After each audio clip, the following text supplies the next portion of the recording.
Eh bien salut à tous, c'est Jawed les amis, j'espère que vous allez bien. En tous les cas, moi ça va super. Bienvenue sur WebActu, la chaîne de l'actualité du rap. Du coup, si vous voulez rater aucune actualité du rap, je vous conseille fortement de vous abonner à la chaîne. Quoi qu'il en soit les amis, aujourd'hui, on est là pour parler encore une fois de la bagarre qu'il y a eu entre Booba et Karis, et surtout du fait que Booba ait refusé le dernier contrat et le seul contrat que Karis lui a proposé, qui était un contrat tout à fait chelou.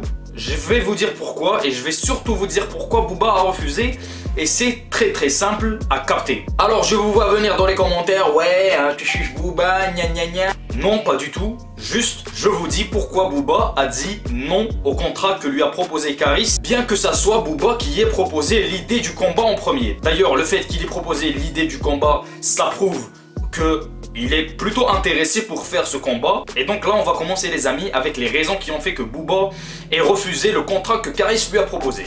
Alors première raison, et c'est la plus logique, le nom Oko Nyakuri Armon, c'est-à-dire le nom de Karis, ne figure nulle part dans le contrat, nulle part. C'est peut-être un autre artiste qui a signé, on ne sait même pas si c'est Karis qui a signé ou pas, puisque Armon Oko Nyakuri, c'est-à-dire le nom de Karis, ne figure nulle part dans le contrat. C'est ça que Booba est en train de vous dire depuis il y a déjà 12 heures. Secondo, pourquoi le combat fut organisé en Tunisie les amis? Je vais vous dire. Est-ce que vous avez regardé l'émission où Karis a été invité sur TP1P, donc chez Cyril Hanouna, qui a des origines tunisiennes?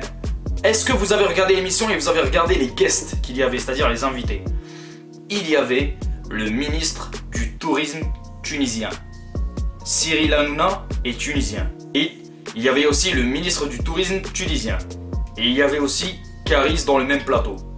Quelques jours après, le combat fut annoncé à Tunis, en Tunisie. Il ne faut pas être bête pour comprendre, il ne faut pas être Einstein pour savoir ce qui se trimballe derrière leur tête. Mais si ce combat fut organisé en Tunisie, ce n'est pas un hasard les amis. Et dernièrement, Booba a trouvé ça plutôt chiant, et c'était d'ailleurs son premier argument, que le combat soit organisé en Tunisie. D'ailleurs, grosse dédicace à tous les Tunisiens qui nous regardent, moi je suis algérien, mais bref, ça n'a rien à voir avec la vidéo. Continuons. Booba a trouvé le fait que le combat soit organisé en Tunisie un peu abusé. Pourquoi? Parce que la Tunisie c'est beaucoup plus loin par exemple que des pays qui acceptent le MMA et qui sont juste à côté de Paris, c'est-à-dire la ville dont les deux rappeurs sont originaires. Donc il y avait plusieurs villes, plusieurs pays qui acceptent le MMA juste à côté de Paris, comme par exemple le Luxembourg, la Suisse et la Belgique. Bref les amis, faites-vous votre propre avis, donnez-moi vos idées dans les commentaires, je réponds à tout le monde. Et avant de conclure la vidéo, je vous invite fortement à vous abonner. On est déjà plus de 500 personnes sur la chaîne, c'est absolument énorme. Ça fait que un mois qu'on a commencé, merci à tous. Et sinon, prenez soin de votre famille, c'était Jawed. Bye.